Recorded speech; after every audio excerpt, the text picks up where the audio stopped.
예, 지난주 일요일 윤석열 대통령이 UAE에 있는 아크 부대를 방문한 자리에서 나온 발언. UAE의 적은 이란이다. 이 발언에 대해서 우리 외교부는 이란과 소통했고 이해했다. 이렇게 말을 했습니다만 이란이 오히려 대응 수위를 높였습니다.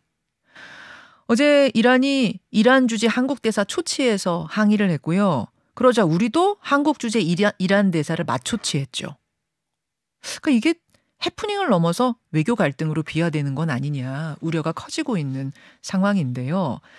겉으로 보면 단순한 한 문장 같지만 이 행간을 들여다보면 그렇게 단순치 않다는 얘기가 나옵니다.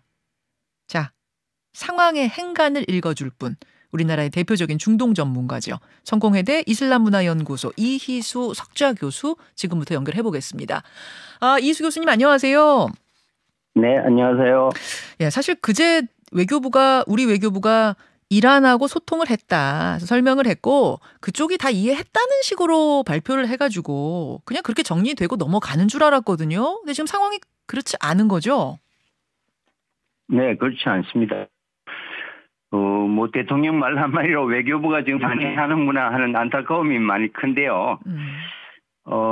명백한 발언 실수를 넘어서 지금 사실은 이란과 아랍에미리트가 화해 분위기가 고조되어가는 그 시점이었습니다. 예. 그런 면에서 그 발언의 의도 여부와 상관없이 어떤 오히려 적대 관계를 부추기는 결과를 가져와서 이 당사자인 이란은 물론 오히려 방문국인 아랍에미리트나 주변국들도 지금 당황하고 약간 불편함을 주는 그런 형국으로 와버렸고요. 지금 현재 저는 지금 터키 이스탄불에 와 있습니다만 네. 현지 분위기를 보면 네. 당사자인 이란을 제외하고 알자지라나 다른 현지 매체들은 크게 다루지는 않습니다. 사실관계만 보도하는 정도인데. 예. 당연히 당사자인 이란은 카이안이나 이란 인터내셔널 프레스 TV 모든 매체들을 봐도 정부 입장보다는 훨씬 강경한 논조를 지금 쏟아내고 있고요. 심지어 카이안지 같은 것은 호르무즈 해협에서 한국 선박의 통행 차단도 가능하다. 이런 주장을 할 정도로 우리의 생각하고는 전혀 다르게 흘러가고 있는 것 같습니다. 그래요. 이란 정부에서는 어제 우리 대사 초치해가지고 불러서 항의하는 것까지는 우리가 알고 있었는데 그 공식 입장 말고 이란의 언론들은 훨씬 더 강경하게 해협 봉쇄 얘기까지 나온다고요? 네, 그렇습니다. 사실 이란에게 한국은 최고의 나라였습니다.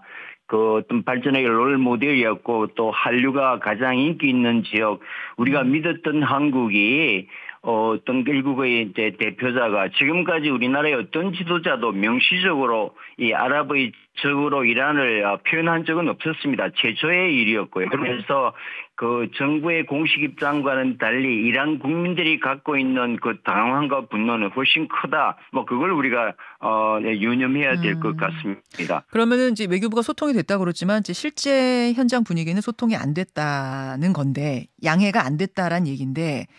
자, 이제 왜 그런가 행간을 좀 들여다보고 싶어요.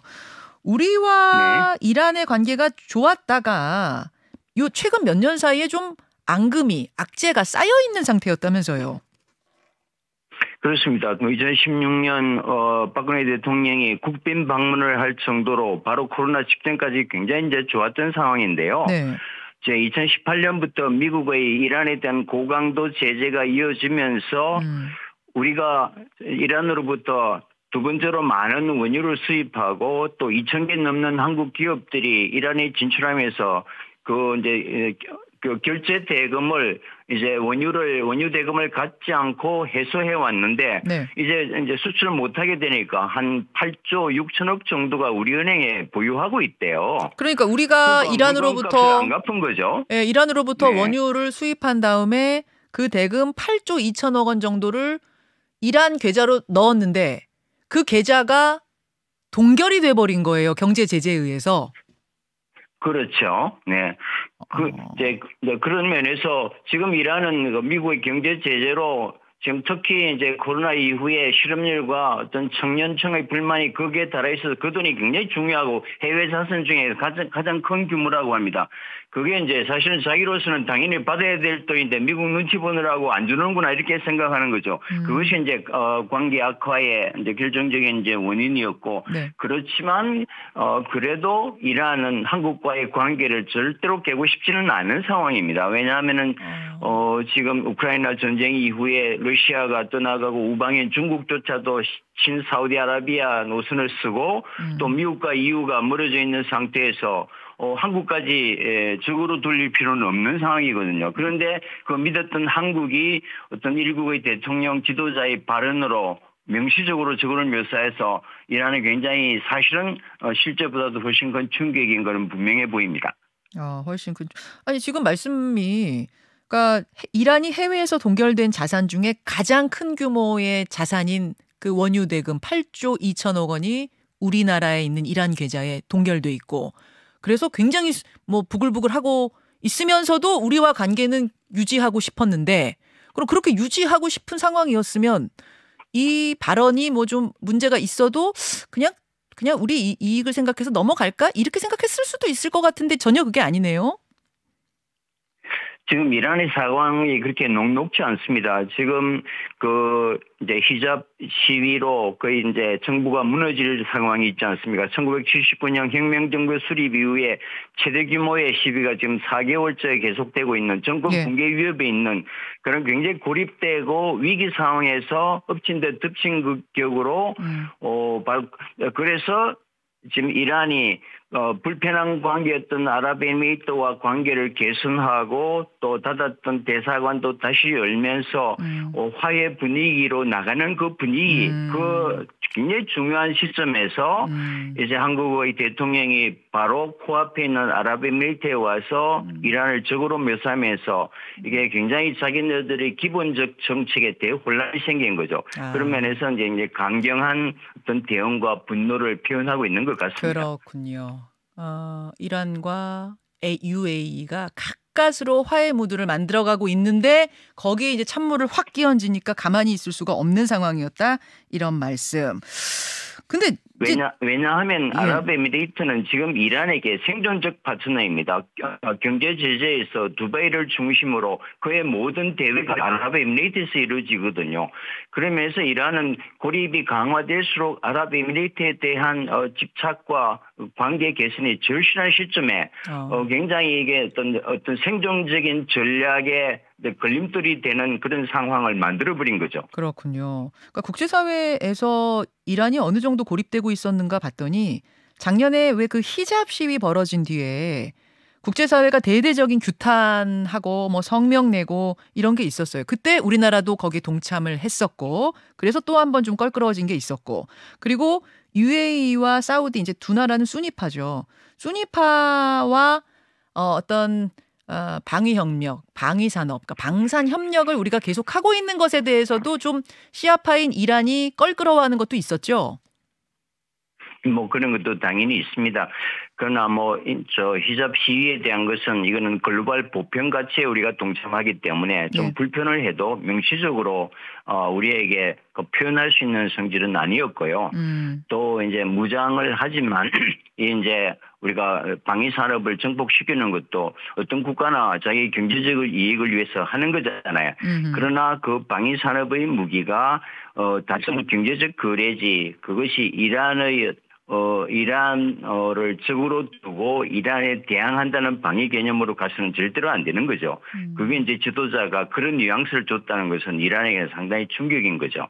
그 입장을 바꿔서 우리가 생각해 보면. 그러니까 제가 지금 이제 2018년, 2021년, 뭐 2022년의 상황들을 쭉 말씀드렸고 그런 상황 속에서 이제 이 발언이 나오니까 이란이 더 지금 화를 낼 수밖에 없는 항의하는 상황이 됐다. 그런 설명을 해주셨어요. 근데 일각에서는 실제로 UAE하고 이란이 적대적인 거 팩트 아니냐. 이란은 악당 국가 아니냐. 이런 주장을 합니다. 이제 국민의힘에서 나오는 주장인데요. 실제 그런 건 아닙니까?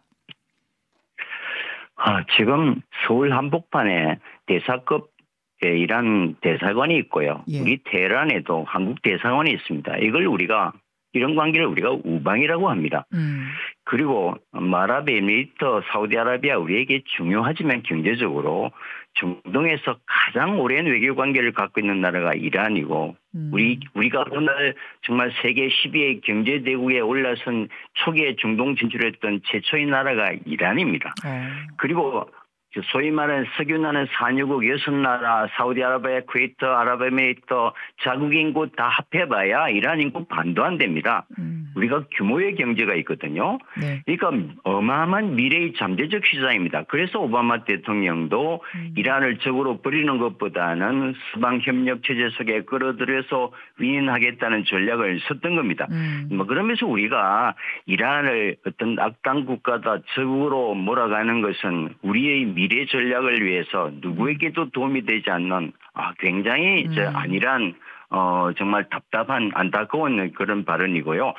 양국 관계가 외교 관계가 수립돼 있고 가장 좋은 역할을 했고 실제로 우리의 원유를 지금까지 두 번째 많은 원유를 이란에 의존해 왔는데 일시적인 이란과 미국의 그 갈등 관계 때문에 우리가 한미 동맹의 축소에서 이란을 적으로 버리고 악당 국가로 표현한다는 것은 정말 지도자로서는 수긍하기 어려운 내용입니다.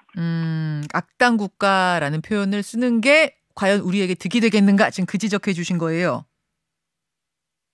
그렇습니다. 네. 네. 정치 이거는 외교부에서 나온 발언은 아니고 이제 정치인들 중에 이제 이런 발언이 나왔던 건데, 자 그러면 이런 상황 속에서 우리 정부의 사후 대응을 한번 보죠. 정부 차원에서는 어떻게 대응했는가? 우리 장병 격려 취지였지 국가관계와는 무관한 발언이다. 이렇게 요 정도 발언이 공식적으로 나왔어요. 사과나 유감 표명은 없었는데.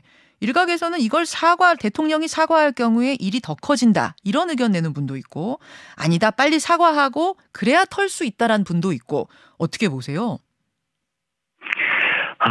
이제 초기 대응을 잘못했기 때문에 지금 우리도 어떤 세계가 지켜보는 국격이 있는 나라인데 지금 대통령이나 대통령실이 명시적으로 사과를 할 것 같지도 않습니다. 그래서 정말 안타깝게 이제 초기 대응을 놓쳐서 지금 더 어려운 상황인데 문제는 앞으로 이걸 이제 명시적인 사과를 못한다면 다른 방식으로 이 문제를 어떻게 해결해 나갈 건가 여기에 대한 우리가 이제 고민을 해야 되겠죠.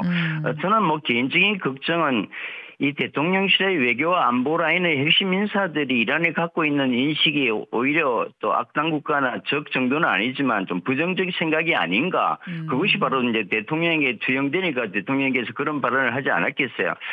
그런 면에서 사실 우리 대통령을 키고 있는 외교 안보 라인의 어떤 점검도 쇄신도 이 시점에서 이제 필요해 보이고요.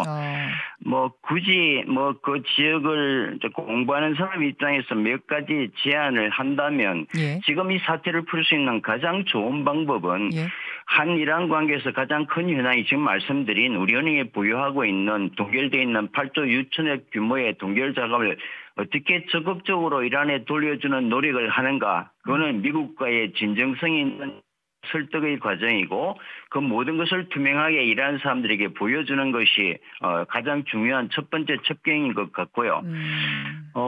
두 번째는 이제 고위급 특사를 파견해서 좀 이제 위기를 기회로 만드는 노력, 동시에 이제 비정치적인 공공외교나 민간 지원 확대 등을 통해서 또 이제 이란 사람들이 가시적으로 인정할 정도로 적극적으로 끌어안는 어떤 시장 관리 전략 또 어떤 민간적인 접촉 이런 다각적인 노력이 지금 필요한 시점인 것 같습니다. 지금 말씀하시는 와중에 특사 얘기하셨어요.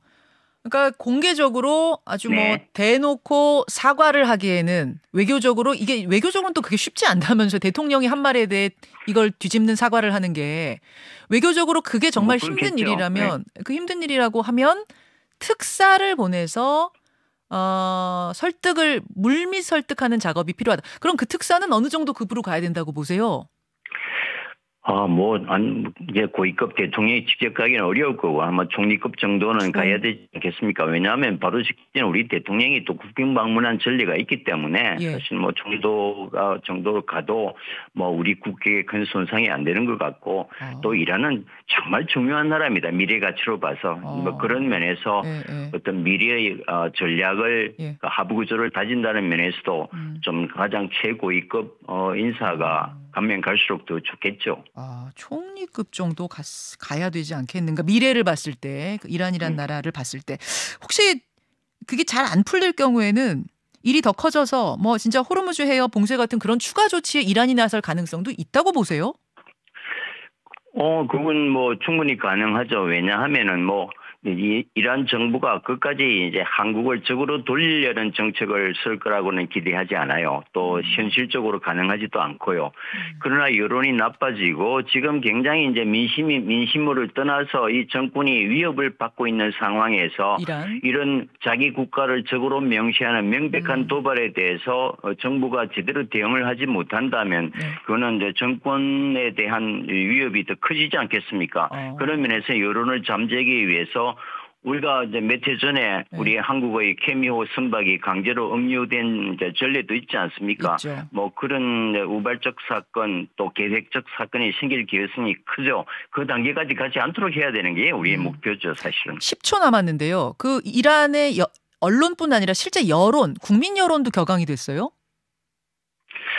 그렇습니다. 그런데 믿었던 한국의 대통령이 지금까지 어떤 대통령도 그런 표현을 하지 않는데 명시적으로 아랍에미리트적으로 명시한 데 대해서 이란 국민들도 상당히 당황하고 지금까지 없었던 분위기에서 분노를 표현하고 있는 것 같습니다. 알겠습니다. 그러나 여기까지. 젊은 세대들은 악화시키지는 말자는 분위기도 동시에 있습니다. 여기까지 말씀 듣겠습니다. 고맙습니다. 김현정의 뉴스쇼는 시청자 여러분의 참여를 기다립니다. 구독과 좋아요, 댓글 잊지 않으셨죠? 알림 설정을 해두시면 평일 아침 7시 20분 실시간 라이브도 참여하실 수 있습니다.